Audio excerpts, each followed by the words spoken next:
Hello, everybody. Thank you so much for joining this episode of Hiie Somatics. My name is Hiie. I am a writer and a performer and a somatic movement educator. And today's episode is very special because we have with us one of my teachers, actually.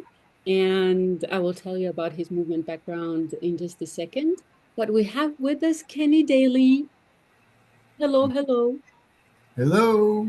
Yes, and today's episode is dedicated to a phrase. The phrase is dancing through life. Hmm. It's an interesting approach to me because usually I focus on an issue such as the voice or movement on the ground or heartache and other kinds of phenomenon with which we can pair movement and especially somatic movement. But today I'm curious about the meaning of this phrase and what it does and could do potentially in our lives as people and as movers also. Now, Kenny comes with such a rich background as a mover, really a very varied experience with different types of movement. So, for example, Kenny is a former instructor and dancer of ballroom dance, different ballroom dances. He is a martial artist. He is has lots of experience with somatic movement practices such as Nia, which is a movement practice where we combine a little bit of free dance and then choreographic patterns. Ageless Grace, which he will tell us about in just a second, and surfing, and Hmm. really many ways in which you have let movement come into your life. Kenny, would you like to say anything else about yourself at the No, very that's beginning here? that's a very nice introduction. Again, thank you for this opportunity to look at my life and the role that dancing is playing in my life, and to put it in perspective. You know, Exactly. That's why I invited you also. Kenny likes to, I really like this phrase also. Kenny describes himself as an elder also. So it's an honor, really a privilege to be here in this space with you as a movement elder. So we can learn from you and we can listen to your stories. I hope you're all excited there, Hmm. dear listeners. So let's start. So my first question to you is this. When you hear the phrase dancing through life or dance through life, what does that evoke for you right away? What does that Mhm. Well, I did take some notes from this question, and the first thing that comes to mind is music. mean? Oh, So there's music involved, and I learned this in partner dancing in ballroom. I learned I'm usually the leader in ballroom dance. There's a leader and a follower. So, as the leader, first I connect to the music. Very important. I have to feel the music. I have to feel the layers of the music, the bass, what's going on. And then, once I've connected with the music, then I can connect with my partner. So, really, I have a mantra that I use in my classes. Music changes everything. I can show somebody some footwork for, say, a salsa basic, and I get everybody moving in the salsa basic. And all of a sudden, I put the music on, and it changes everything. mm-hmm. So that's the first thing that comes to mind. Mm-hmm. Another thing that comes to mind is connection. Mm-hmm. So after I've connected with the music, it's connecting with the partner, and then there is an energy exchange. So I can feel a lot about just the energy of my partner just from the in tango they call it the embrace. In ballroom it's more or less a closed stance, but I can feel if there's any tension. Oh, I can feel many things. It's a barometer. There is a connection there. So that comes to mind. and there's an energy flow. In the new age way, we always hear about getting in the flow. Yeah. It's nice to be in the flow. And when we're in the flow, things seem to spontaneously mm, evolve. So let me see what else. Am I missing anything? Hmm. Oh, again, what's the mood? The dance can change the mood. So dance gives me an opportunity to change my mood. And that being said, I have to make time to dance. Um, I had one instructor who wishfully said, "Oh, she would love to dance through life," and that is like a utopian thing to say. However, we do have things that we have to do. There's that Zen koan that says that the water must be carried and the wood must be cut. So we have obligations in our activities of daily living. We have to prepare food, we have relationships, we have jobs. However, then if we have to make time to dance, so it's almost like after we've accomplished something, it's almost like a reward. Mm. It's like candy. Candy's nice. We all like candy, but we can't have it all the time.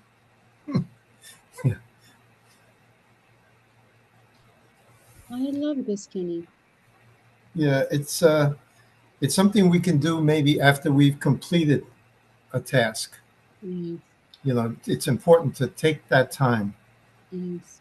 You know, Right. One and reason I wanted to talk about this phrase is that I feel like people use it sometimes as a maybe as a metaphor, as an affirmation, or as a something to guide us through our lives. And I'm like, well, is it actually useful, or does it stay on this level of metaphor? So that's why I wanted to invite you and have this good discussion with you. mhm. I don't know if there's anything else on your list you want to add. I have a question right away, Yeah, but it's really about balance. That's the bottom line. Balance in so many ways, but balancing our time allocation, it, that's really what I'm focusing on now is the time. We have to balance play with obligation. mm, that's great. It would never have occurred to me to describe this phrase dancing through life in relation to music, connection, mood, making the time to dance and balance. Eh, when I was thinking about this phrase, I was also thinking about the the kind of image that we have about dancing in our head when we evoke this phrase. And so for example, I don't do a lot of partner dancing. So for me, dance is more, okay, maybe in groups, but it's more like a solo form. And I just love the way in which for you, right away, dancing through life meant connection and dancing with somebody else. It's like a partnership, something that you do with a partner. So I wanted to ask you right away, Kenny, if you think, do you think, let's make it like a big, like a leap. Do you think that your practices with movement and how you have come to like how you teach, for example, movement also to other people, do you think your experience with movement has also changed the way in which you are in relationships also? Like, do you see a relationship with the significant other or with a friend or anybody else? Do you see this as a form of dance also? Oh yes, yes. Yeah, Well, you do. How? specifically the partner dance. I got certified to teach two different dances. One is salsa Hmm. on one.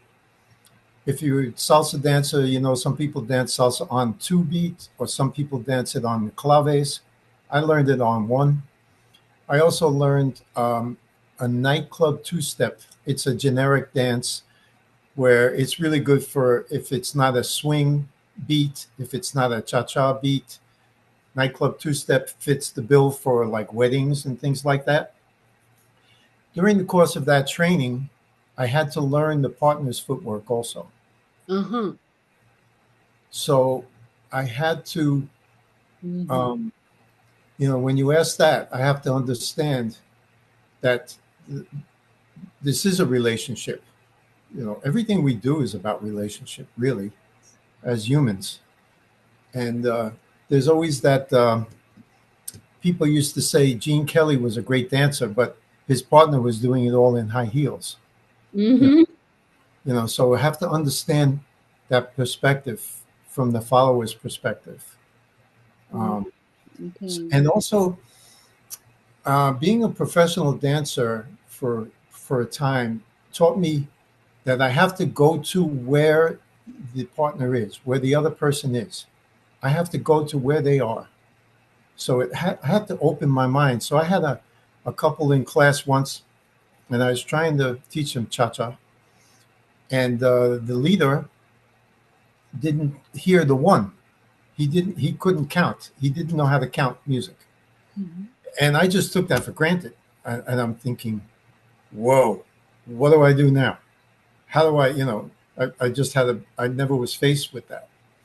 So we got through it. Eventually, he started to, maybe it was nerves, but he started to feel the one. So relationship, there's things that come up sometimes that are not foreseen, Yes. and from my perspective, I might see things one way, but I have to open my mind to other perspectives. You know, and it's funny that we started with this because I'm really not doing a lot of partner dancing lately, Mm-hmm. since the lockdowns. I'm doing more like five rhythms.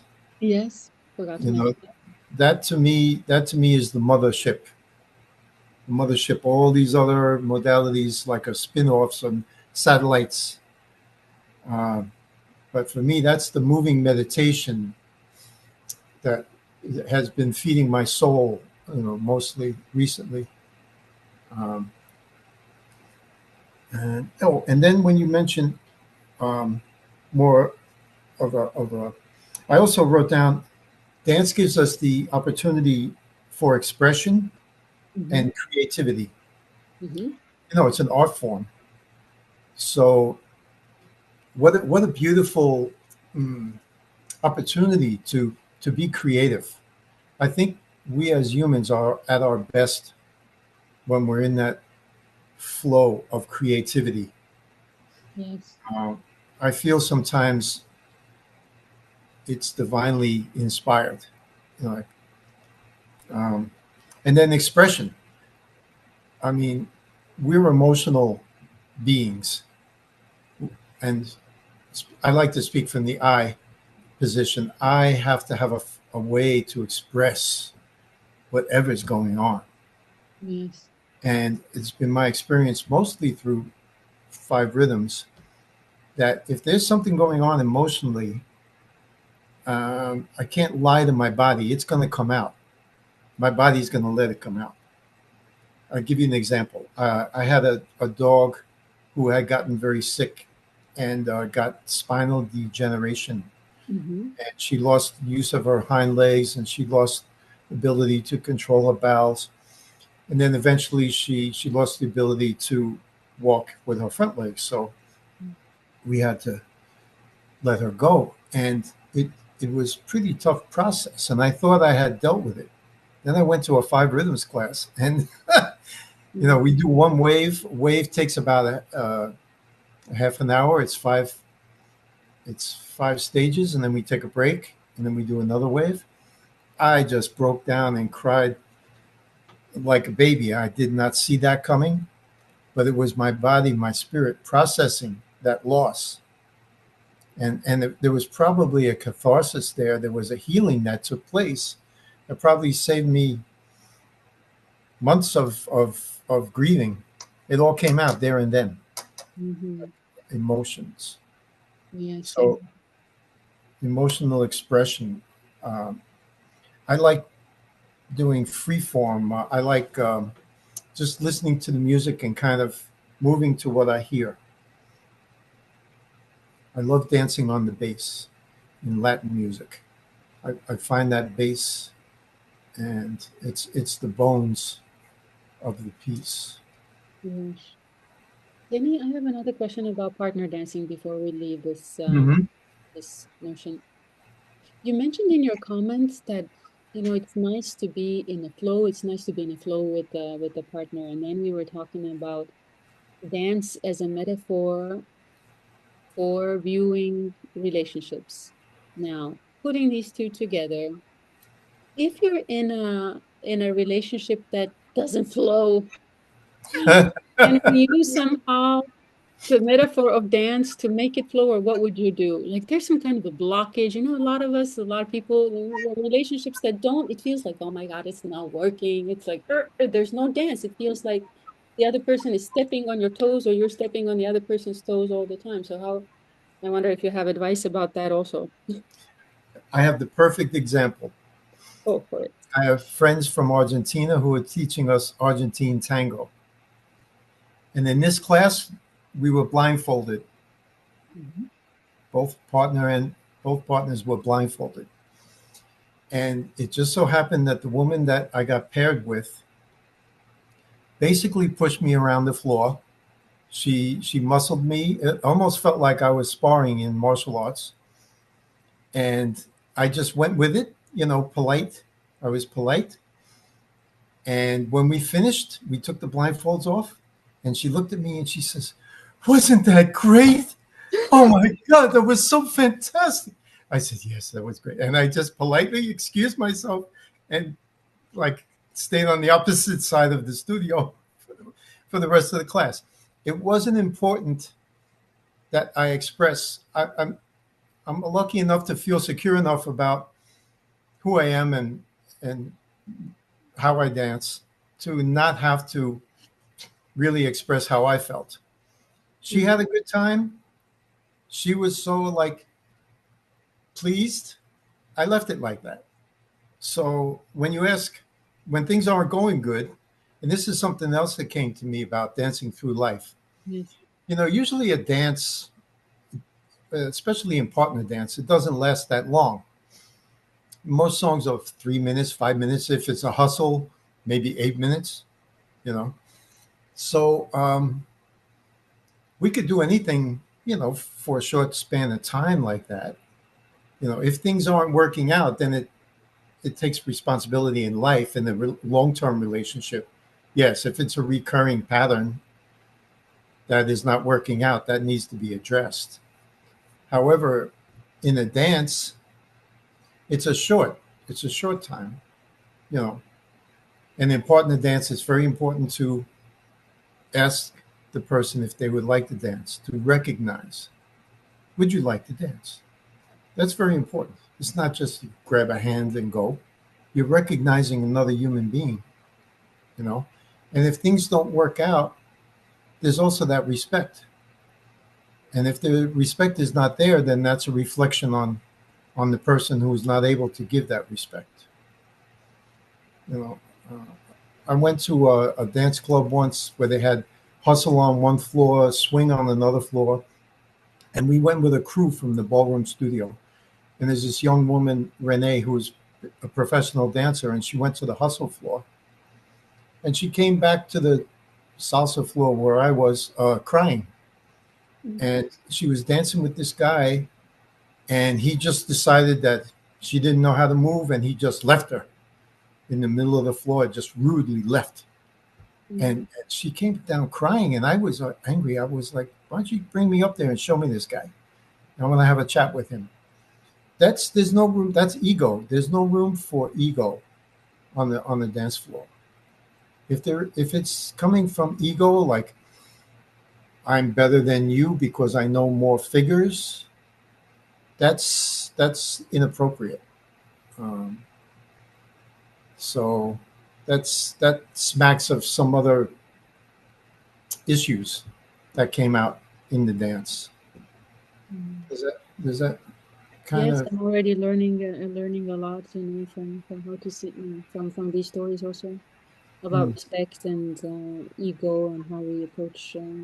And also, it was interesting your comment about the brevity also of things now. Maybe it's just like a little hiccup in the dance. The dance is over. There will be another dance. Yeah. And did you ever hear this theory about anger? Anger is a natural human emotion. Mm-hmm. If we get triggered, Mm-hmm. there's a chemical response that happens, and it lasts about 50 seconds, 50. Mm-hmm. And once that rush of adrenaline or whatever it is subsides, if my anger lasts longer than that, that means I'm feeding it. So I have to be aware of that. You know, there's for example, if I choose to be angry, my wife and I had a joke when we were talking about codependency. You know, codependency was a big thing. So we would joke and say, okay, we have 10 minutes to be codependent. Who wants to go first? Okay, I'll go first. Oh, you made me feel, and but you know, we play the game. 10 minutes, you have a time. time. So same way with the dance. It's I could dance with anger. I could recognize my anger and respect it by bringing it out on the dance floor. Okay, let's dance. Let's do an anger dance. Mm-hmm. And and after maybe 10 minutes or so, it feels different. Right. And I think five rhythms, for example, as you mentioned earlier, also it's really a safe way to recognize and work with and let out different emotions also. Yes, I remember a story that Gabrielle Roth told. She's the creator of Five Rhythms. She got a phone call once that her son, Jonathan, was surfing on Mm-hmm. the West Coast, and she's in New York and he's in California. And he totally wrecked his knee surfing, and he was in the hospital and he was needing surgery. And she got the call. And at that moment, there was nothing she could do. She had to make arrangements for a flight to get out there to help her son. So what did she do? She did an anger dance. You know, that's where I kind of learned that concept. You know, she hung up the phone and just danced out that anger. Mm-hmm. Great, Kenny. Kenny, I have another question now, like a bigger question. Mhm. So this was us, you thinking about this phrase dancing through life and like what does it mean to me? But now dancing through life, we can also take it literally as, in my 30s, I was doing this kind of movement, then in my 40s, my 50s, my 60s, my 70s. So dancing through life as a how movement has been a part of my life through different decades of my life. Do you, what kinds of comments do you have about that? If you look at your life uh, through decades or different phases, do you feel like different forms of dance arrived in your life at a particular time? That's a very good question. I'm glad that I fell into ballroom dance around my 30s because I was at the peak of my martial arts training and I was more agile. Hmm. Um, you know, physical balance, being able to spin, being able to turn. Um, I definitely don't have that same capacity now. However, in nightclub two step, oh no, not nightclub two step, it's called West Coast Swing. West Coast Swing, the leader can be like a fence post. A good leader provides, you know, when you have a fence, the fence hangs on the post and it swings Yes. around the post. A good leader just needs to provide that foundation, and then the follower can go and elaborate and do their thing. And they actually have a phrase that I learned in West Coast Swing called "old man's footwork," Mhm. and it's basically you're on the spot, but you're feeling the rhythm. You don't have to do these extravagant steps.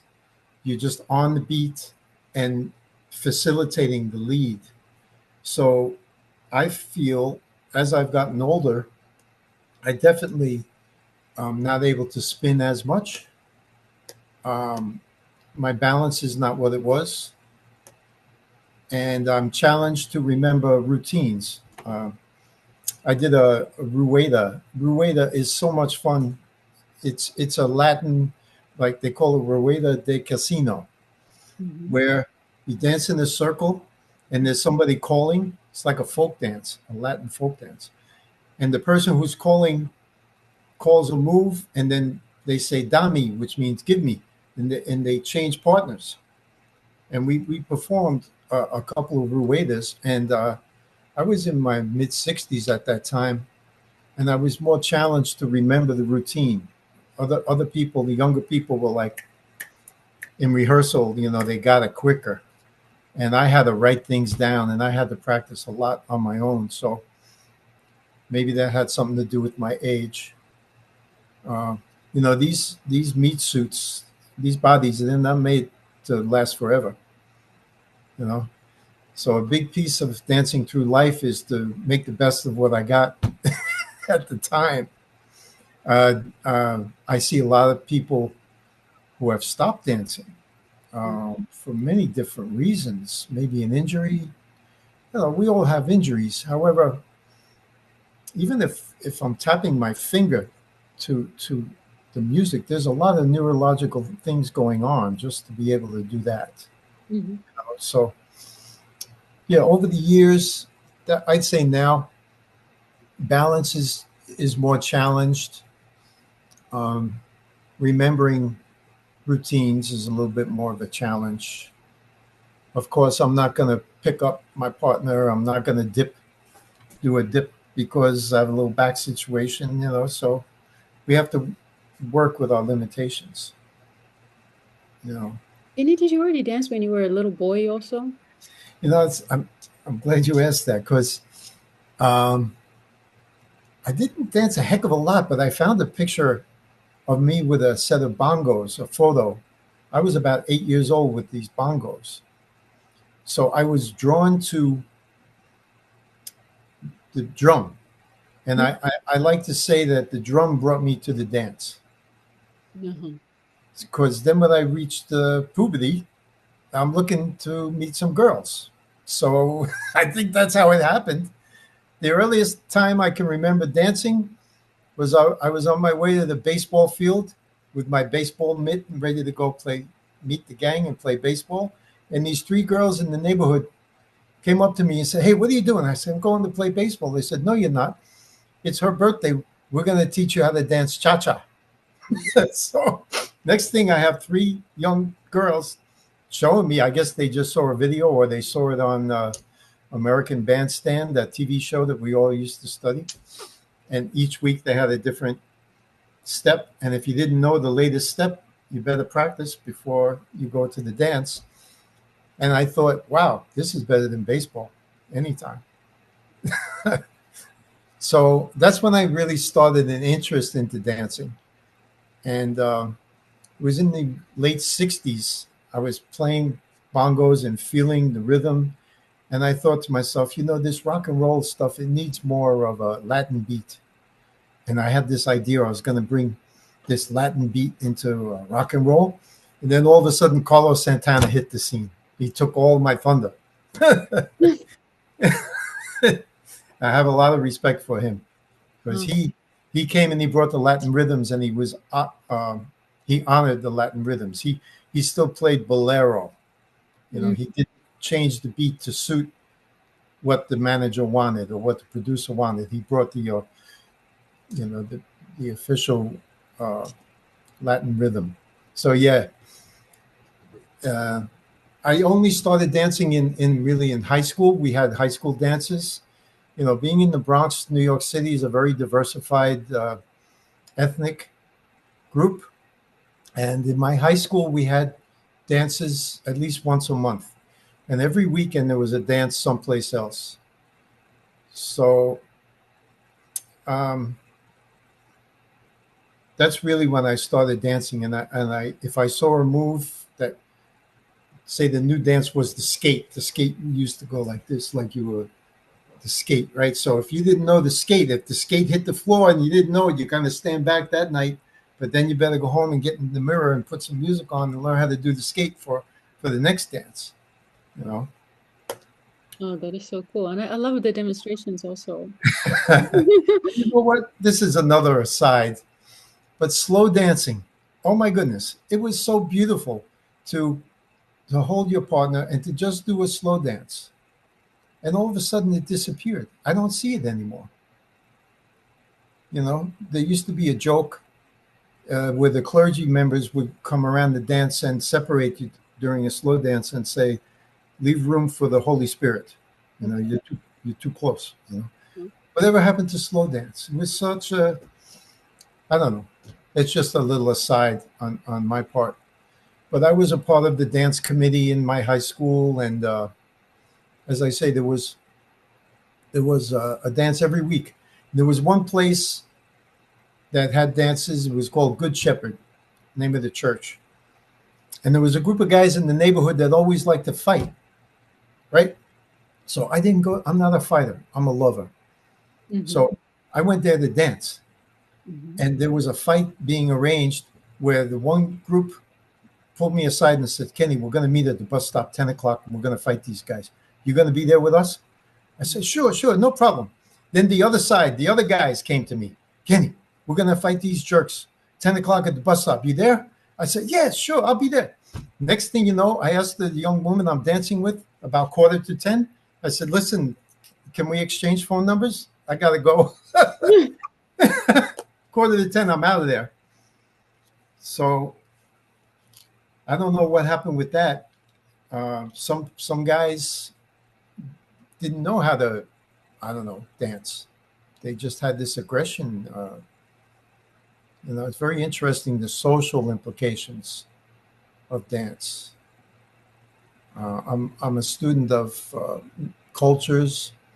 I think Western society is hurting a bit because we've lost the fact that we go out with our significant other and dance. You know, it's hard to remain angry at my significant other who left the cap off the toothpaste if you're dancing together. All these things become irrelevant. It's like you start fresh. That's beautiful. We go back to the partner dancing. It's interesting how relationships are a part of this conversation. Kenny, I had another question listening to you. We started Mhm. talking about what dancing is like in the more advanced stages, and I was wondering if you want to tell the listeners anything about this practice of ageless grace that you are a student of and an instructor of. Yes. Yes. Thank you. Thank you for asking. You know, Ageless Grace is a seated movement modality where the bottom line is we are playing games with music. We're playing games as if we're little kids. Now, it's seated. We're seated for many reasons. One of the main reasons is it equals the playing field. Now, it's good for children. It's good for kids all the way up to seniors, and any age. Mhm. Um, you know, one of the tools, there's 21 tools in Ageless Grace, and one of them is Team Fit, where we act like we're playing a sport. Mhm. So, what it does is I might cue, we're sitting, I might cue, okay, we're playing baseball. So now the brain has to figure out a way to play baseball while we're seated. So, we could make believe we're going to swing a bat, right? And it's very important that we do it from both sides. You know, we work on one side. Usually we go to our dominant side. Then, of course, we have to do the other side. Mhm. And then if we get a hit, we got to run. So we got to run. We got to run. And we're all seated and we're running. We're running. And then maybe we can use our imagination. That's a big piece of Ageless Grace. And then slide into home base so we can make these movements with our body. It's challenging our brain, um, how to come up with different ways of doing things. And in the process of try is only three letters, but it's a very big word. We are creating new neural pathways. So the truth is that the brain is can be rebuilt. It's not like we lost something and it's gone forever. We can rebuild new neural pathways through music, through movement. and through acting as if we're children Mhm. with reckless abandon. Mhm. Who cares? Mhm. There's two ways of looking at it. Dance like nobody's watching, or dance like everybody's watching. You Mhm. know, but Ageless Grace, very a key component is the music here. I'm not sure if your listeners have ever seen the documentary called "Alive on the Inside." Alive on the Inside. This this person found a way to get little iPods, little music devices to Alzheimer's patients. Mhm. And if you Google this documentary, the, the, their trailer shows a black man who is sitting in a wheelchair. His affect is like he almost looks like he's not there. He's hunched over, almost sleeping. Somebody talked to him, he didn't respond. Well, but when they found out what music was from his era, they put the music on. He sat up, he lit up, his face lit up, and he started singing. And all of a sudden, he was so animated. He related memories to when that song came out. His mama told him, "Don't you do that rock and roll? You stay away from those rock and roll people." He remembered exactly what happened when he heard that music. So this is a big piece with Ageless Grace. Um, Yes. I I learned from the elders that are in my class. I was doing team fit one day where we were making believe we were playing basketball, and the elder I was, she said, "What is this Ageless Grace? Show me." So she's 93 years old at the time, right?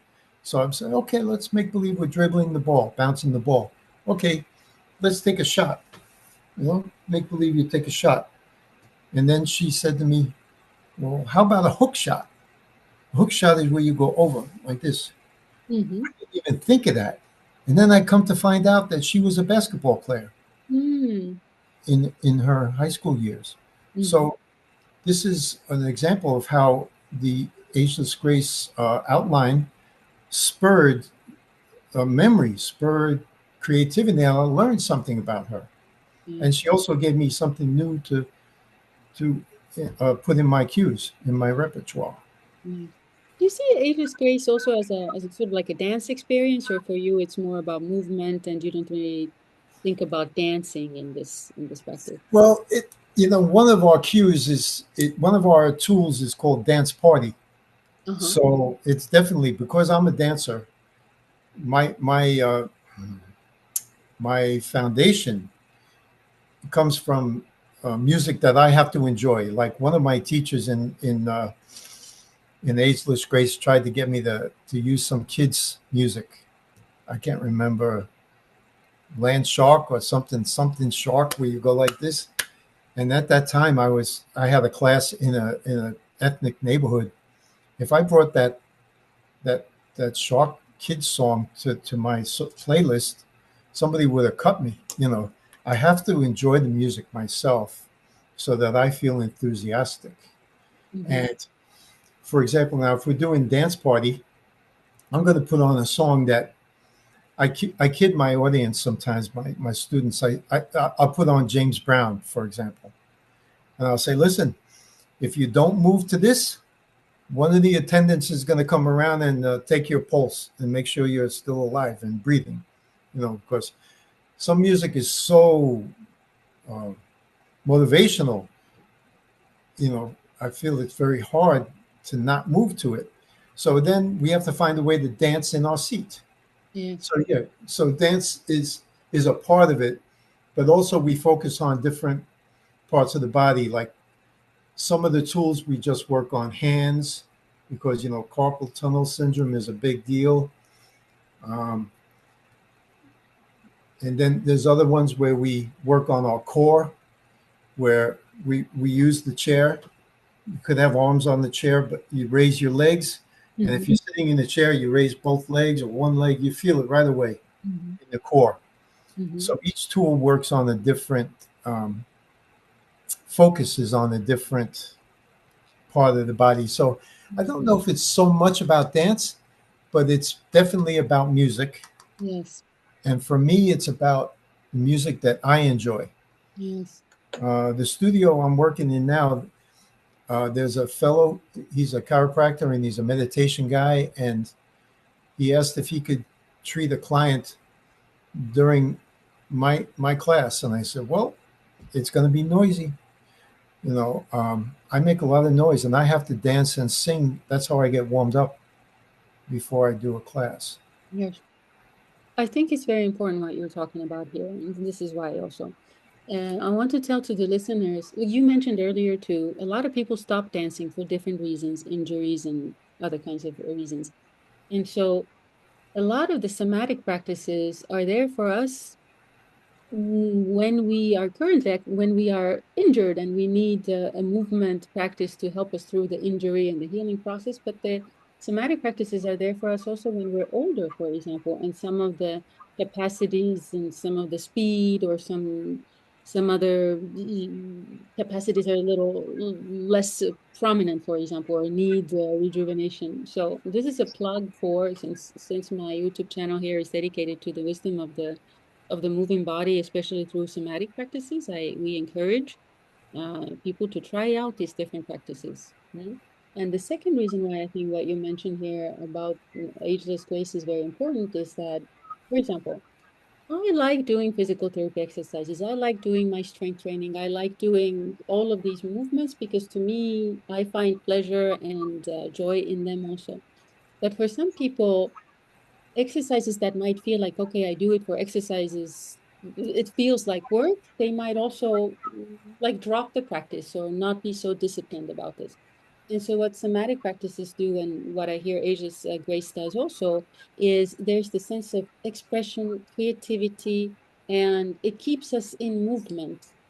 So even when we're older, we are in a different phase in our lives. There are practices that keep the emotional connection to movement and the body alive also. Yes. I want to, Ac- Actually, we avoid the word exercise in Agent's Grace yes. because it has a different connotation. Just like you said, some people shy away from it. Yes. You know, there's Okay. a joke I heard recently. If I choose not to go to the gym, that's considered resistance training. Okay. I love resistance training though. I think it's the one important, when I do resistance training and I work with weights, to me, those are also metaphors for life challenges. So for example, when I was working on my dissertation, I went to the gym. I was like, okay, my dissertation, here I am. I'm dealing with my dissertation. It feels like this dumbbell, this next thing I have to do in my dissertation. Because it helped me uh, be in a good state of mind to face tasks that are hard to do also. So Hmm. resistance was a good metaphor and a good physical practice to me also at that time. Kenny, I have another question Hmm. briefly. I want to ask you about this. By the way, I don't know if you want to answer this question. You can also tell me, yeah, I don't want to answer this one. Uh, when I was listening to you, I also realized that dancing through life can also mean dance helps me get through difficult phases in my life, also. Like dance, in a way, uh, helps me get through. Dance saves me. I am saved because I have danced. Do you resonate with that also when you look at your life trajectory? Sure, for sure. One of the metaphors I thought of when we were discussing Mm-hmm. uh, this interview is the young tree. You've heard it's better to flow, to go with the wind like the young tree, like the bamboo, than to be rigid like the old oak. If I'm rigid, there's a good chance I'm going to break and fall over. So if I could find a way to be flowing, and also in that's a principle of martial arts too. If somebody's attacking me straight on, if I turn, then I'm not there anymore, and that becomes a dance. So yes, it does help me uh, get through things. And if I could just stop and say, man, let me change the mood here, and if I can, maybe I can't put music on at the time, but think of a song and just bounce to it. You know, I recommend if you hear a nice song that you like in the supermarket, get into it, bounce to it, Uh-huh. That's move right. to it. This is what helps me through life. Uh, Uh-huh. and then the bonus is somebody might see you moving and say, "Hey, yeah, look at," and they might join you. Um, Yes.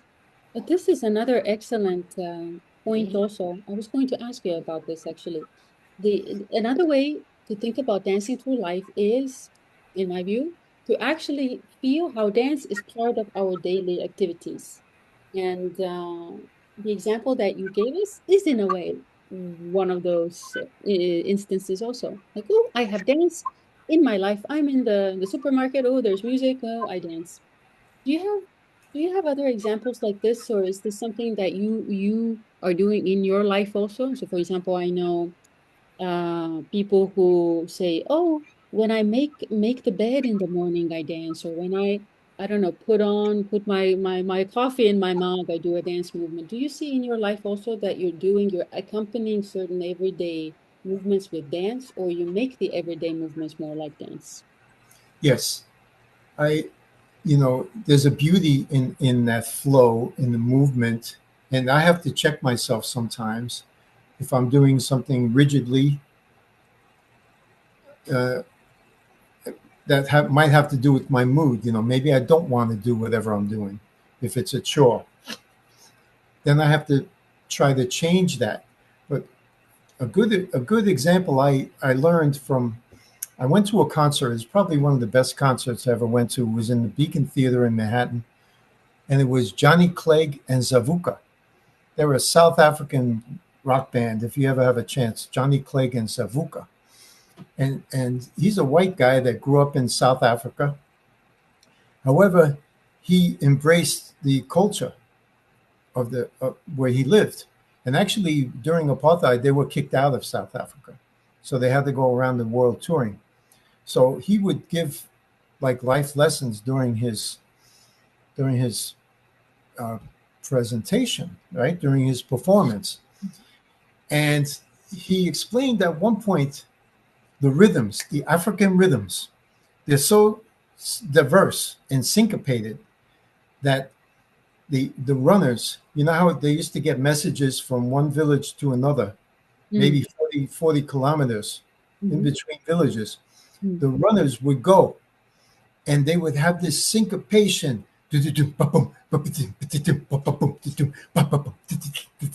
And they could run forever, as opposed to the English, they're 1, 2, 3, right, left, rigid. Oh, my legs are gonna fall off. So I learned that Mm. there's a universe in between the beats. That's a pretty profound expression. There's a universe in between the beats. Those runners could go with that beat, and they weren't, you know, held back by the repetition, by the drone of left, right, left, right. So I've incorporated that in my life. Um, I also had a ballroom dancer explain to me once, when I extend my arm in a part of the dance, to use my imagination that there's a force field coming out of the end of my fingers that extends another 4 feet out, Mhm. almost like the Darth Vader with those force shields they had, or those. So that helped me to. It changes the whole expression of how you move, or how I move. I see people that just put the hand out and that's it. If I use my imagination that there's a force coming out from my fingertips extending at least 4 feet, it changes the look. So it's an awareness. Mhm. Um, yeah, I try to, again, I come back to flow. Um, if I'm not flowing, then I'm being too rigid. Yes. You know. I think I love the way in which you're talking about this, like rigidity as a, like, be mindful of that. See how dancing and flow can help you move out of it. Kenny, I have another question. Mhm.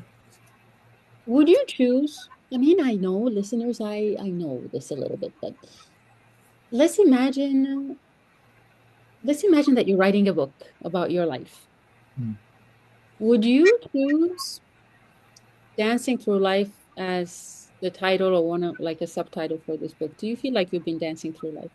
Does that sum up how you feel about the decade so far? I think it would be a nice title. Um, if, in reality, I haven't danced the whole time. I probably danced when I was an infant because infants just do that. They just hear something and they just go.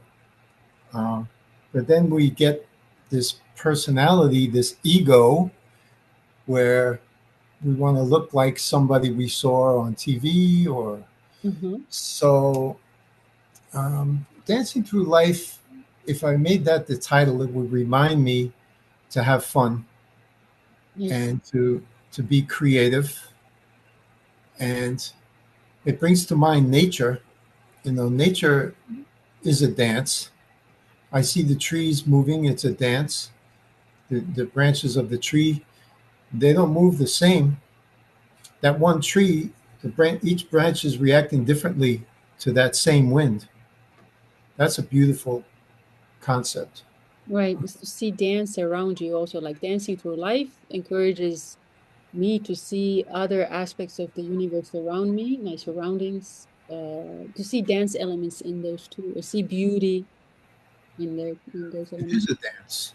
Hmm. You know, I have two dogs right now. They're big dogs, about 65 pounds each.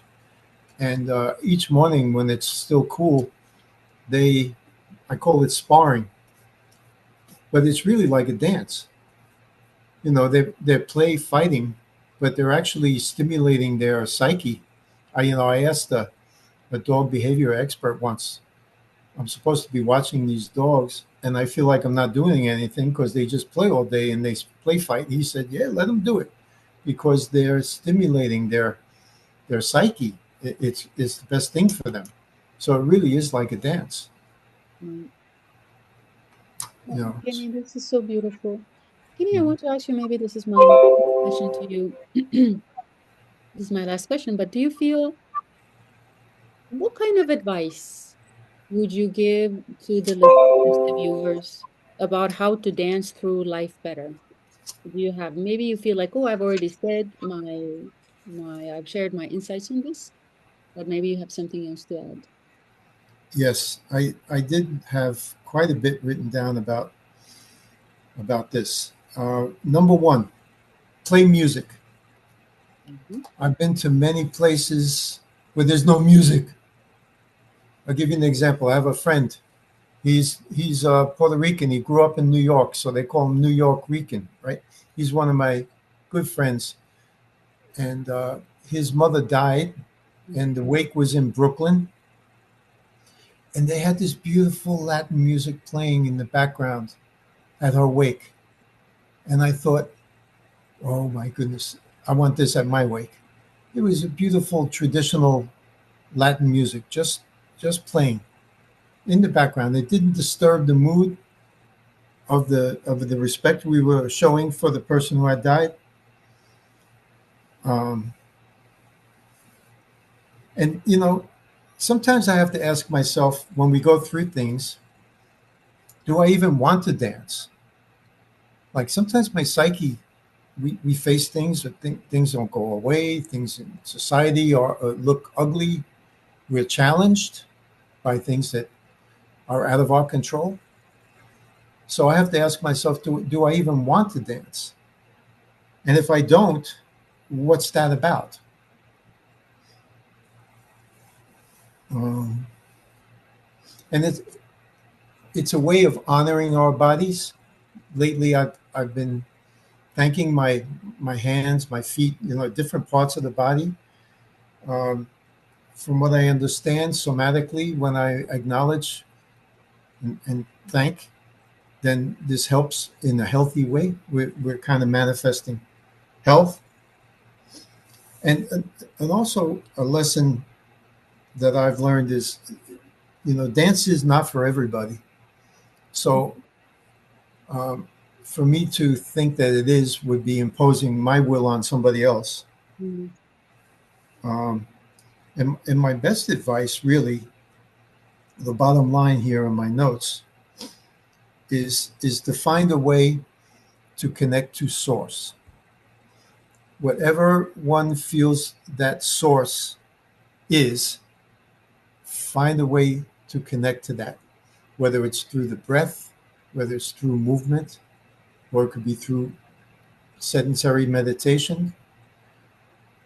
Um, but connecting to source puts me in that flow, and flow is how life is meant to be. I feel flow, is stagnant.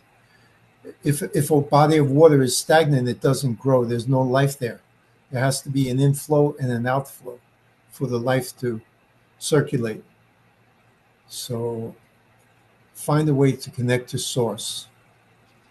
And when I look at different cultures, um, I think it's an important part of each culture that people used to dance in a group at times. There were different dances for different ceremonies. And again, I think we've lost a lot of that. However, I honor that and I recognize it as an important part of life. So, whatever connects one to source, because we each have a piece of source in us. And I feel like we're here on assignment. We're emotional beings and we bring our experiences back to source. So take time to have fun, whether that be dancing or playing a game or uh, riding a bike, sailing, swimming. Um, I love swimming because I'm floating. Um, I heard the other day Jacques Cousteau had a phrase where he said, "Once we're under the water, we're totally free." You know, so I feel that way. I gravitate to water when I don't feel right. I feel a little off center. Uh, so yeah, when you ask about advice, let me see what else. that's beautiful. Very, very special to hear you speak about this, Kenny. Thank you. Yeah, expression through movement. Some people express through art, through drawing, through writing, through song, through dance. I definitely add singing to the movement. I encourage people in every modality I'm in, especially Ageless Grace. If you know the words, sing it up. Or even if you don't know the words, make some noise. The breathing happens. You know? Yeah. Awesome, Kenny. Thank you so much. I have some other questions to you, but maybe I'll save them for the next time because we want Kenny to be back on this YouTube channel also. So I'm sure we'll hear you, hear from you, and see you soon. That would be great. Yes. And if you have any questions to Kenny about Aegis Grace or anything else, then feel free to contact me and I'll be happy to put you in touch with Kenny also. Kenny, is there anything else you want to say or no?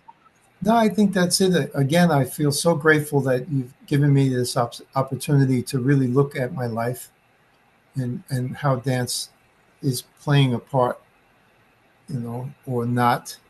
It's funny. I think back. I didn't see my parents dance. It's not like I came from a dance family. However, my mom used to like to perform. Mhm. Her friends were part of the Ziegfeld Follies, Oh, really? like Okay. the can dance. Where they all lined up and they knew how to party.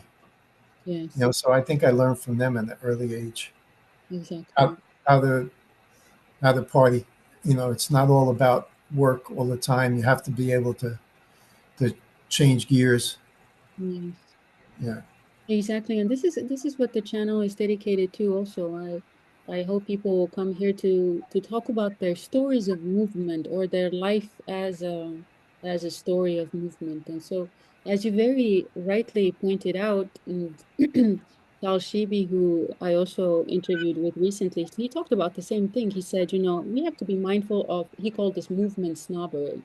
He said, my type of movement doesn't have to be the other person's preferred type of movement. And so, it's not like dancing through life needs to be the goal for everybody. And as you said, dance is not the modality for everybody.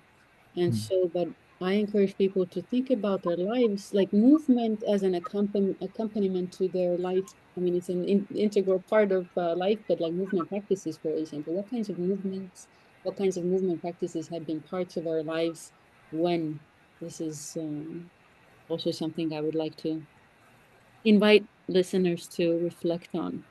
Not Mm. just dance, but movement also more broadly. Yeah. Anyway, thank you so much. Yeah. I've been told that Mother Earth can tell how we are just by the way we place our feet on her. So even walking, lately I've been walking a lot barefoot in the grass. Yeah. Even the way I place my foot on Mother Earth, she can tell what my vibe is. Exactly. We agree. So that's wonderful. Okay. So we see you, dear listeners, viewers, next time with another episode. Again, my name is Hiie Salma, and we had a special guest, Kenny Daley, today. Bye bye. See you later, everybody.